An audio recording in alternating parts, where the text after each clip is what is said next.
everyone, my name is Steph, this is the Novelty Corner and welcome back to my channel. Today I have a books beside my bed video, which for anyone who is new here is a weekly wrap up of the things that I have read, and for anyone who's very familiar with the series, welcome back. This is my reading week from the 7th until the 13th of March. I read a total of 10 different things in the space of the last week. I'm going to be talking about 4 of them in this video. 2 I have spoken about in last weekend's reading vlog, and I will be talking about the other books in this week's weekend reading vlog. And while I am finding it kind of hard to keep track of everything that I am reading and which ones I'm talking about in which videos, it is also making it a little bit easier because there's less books to talk about in the videos. So for the moment, the weekend vlogs are staying. I will have a poll for next week's reading vlog up on my community page if people would like to join in and have a say in the types of things that I am reading over the weekend. Totally optional. It's been a bit of fun to sort of go through and pick out different topics and themes. But I will also leave last weekend and this week's reading vlogs linked down below. Well, I will when this week's reading vlog goes up on Wednesday, but that's a lot of rambling.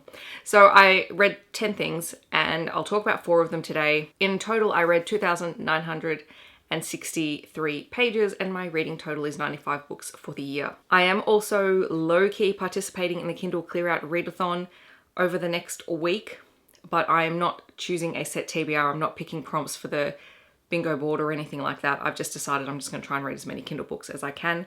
I just am not feeling like having another challenge that I have to do. I just want to read the books. All right, jumping into the books that I read. The first book that I read this week that wasn't part of a weekend reading vlog was The Takeover by T.L. Swan. This is the second book in the Miles High Club. They are contemporary romance books.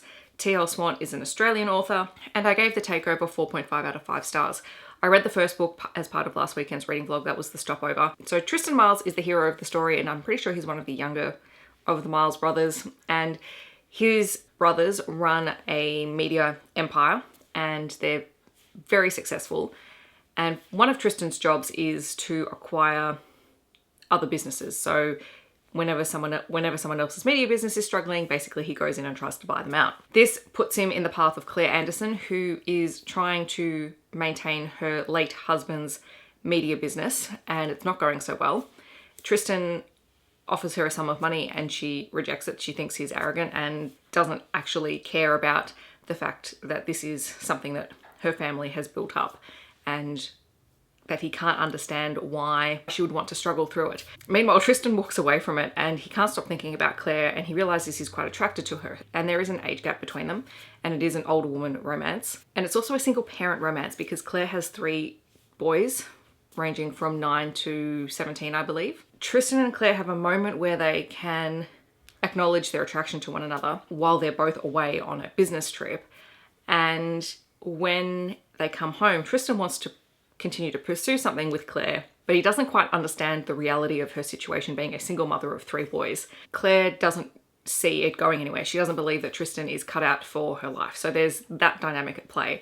But also Tristan tries to win over her boys, and at first it's hilarious because the boys are absolute terrors to Tristan. One of them beats him up and one of them threatens to kill him, and the other one is just very intrigued by him. And so throughout the story, Tristan has to find ways to get around these kids because he begins to realize that if he wants Claire, he has to accept the kids as well. It's a really fascinating story. I really, really loved it. I laughed out loud so many times.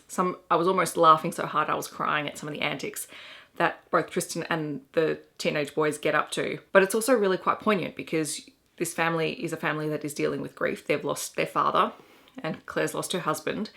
And so they're trying to adjust to a new way of living. And it was just gorgeous. I really, really enjoyed it. I think I preferred it more than The Stopover, but I did really enjoy The Stopover. So yes, I'm really glad that I picked it up. Then I read Blackbird Volume 1 by Kanoko Skurakoji, I think, and I apologize if I've pronounced that wrong. This is the first volume of this manga. I can't remember who I saw recommending it, but this is about Misao Harada, who is a 16-year-old girl. She's just had her birthday, and all her life she's been able to see demons, and they sort of trip her up and cause her to be clumsy, and people will think that she's very weird because she behaves in a strange way because she can see these things that no one else can see. And on her 16th birthday, she is attacked by a demon who basically tells her that he's going to eat her because she has this power inside her and she is considered a bride of prophecy, and so if a demon eats her, they'll attain all of her power, which is weird and disturbing, but we'll go with it. But she's rescued by her childhood friend Kaio, who appears. But it turns out that what she thought she knew about Kaio was incorrect, and that he is also a demon. But he wants to marry her instead of eat her, which is, you know, moderately better. This was kind of fun in a really weird and bizarre way. And it's kind of nice finding a manga that has a demon in it, because that's going to be very important for me in a couple of months for a challenge that I'm doing. So I will continue it. I've bought volume 2. I'm not going to read it. I'm holding off on that one for a little while. But I was very intrigued. And I gave it, I think, 4 out of 5 stars. So it hooked me. I'll keep reading it. Then I reread Play of Passion by Nalini Singh. This is book 9 in the Side Changeling series, and the last book that I had to read for March's read along. Oh man, I loved this on reread. I think I'd given it maybe 4.5 the first time I read it. I gave it 5 out of 5 stars on reread. This is Drew and Indigo's story, and Drew is the middle child of the Kincaid siblings in the Snow Dancer clan. So we've already had Brenna's book, Brenna is mated to Judd, and we've also had Riley's book, and Riley is mated to Mercy. This is another changeling romance. Drew and Indigo both belong to the same pack. Indigo is the highest ranked female soldier in the Snow Dancer clan. She's a little bit older than Drew. It's not much, I think it's like 4 years. They have a lot to overcome in their relationship. But Drew is an absolute sweetheart. He is one of my favorites. I adore him. And I can't wait to talk about this in a dedicated video, which will hopefully be out this week as well. And then finally, I read The Architect by Nikki Sloane, which is book 3 in the Nashville Neighbours series. And I'm completely reading this series out of order. We'll just deal with it. This is her newest release, I believe. I think it came out this year. And I gave it 4.5 out of 5 stars. It is a BDSM menage story, and it is told from the perspective of the female character. And it's also an age gap between 2 of the characters. So we have Lilith, who is 26, and she lives next door to this mysterious guy called Clay, who is an architect. And he is just, I think he's like 9 or 10 years older than her. Anyway, one night he comes over, he knows that she works at a veterinary clinic, and he thinks he's injured this stray cat who's gotten into his house. So he brings her over, and they both have this attraction to one another. Lilith is very forward, and she's actually the person to make the first move in this relationship. And then she finds out that Clay doesn't really do relationships.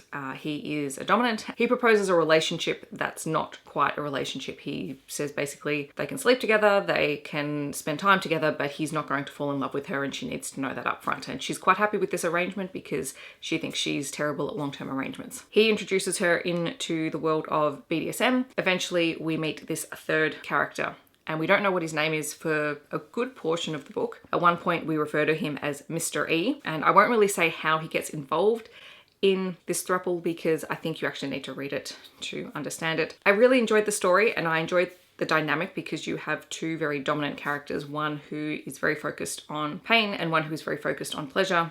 You have Lilith, who is just very eager to learn from both of these men, and who is the one who begins to realize that it's not just her relationship with each of them individually, but her relationship with them together, and their relationship with each other, and their relationship with her. So she's the one who identifies it. The only thing that I would have really liked, I think what would have enhanced this story, is to have the point of view of all of the characters, because I think the way that they all thought was very different, and the way they approached everything was very different. Clay's very closed off, and Mr. E is not like that at all. He's sort of the midway point between Lilith and Clay, and I think having everyone's perspective would have really enhanced the story. So that's probably why I dropped half a star off it. Really fun, really steamy. This is the first full-length Nikki Sloane book that I've read, and I've got to go back and reread the rest of the books in this series as well. All right, so those are the books that I read this week. In the comments, let me know if you have read them or if you're planning on reading them in the future. Stay tuned. I will have my weekend reading vlog, which is sci-fi romances, because that's what everyone voted for. And yeah, that's it, I suppose. If you haven't read these books but you would like to talk to me about what you have been reading over the last week, I would love to hear about it. Otherwise, I hope that wherever you're in the world, you are staying safe and healthy, and I will see you in my next video. Thanks so much for watching. Bye, everyone.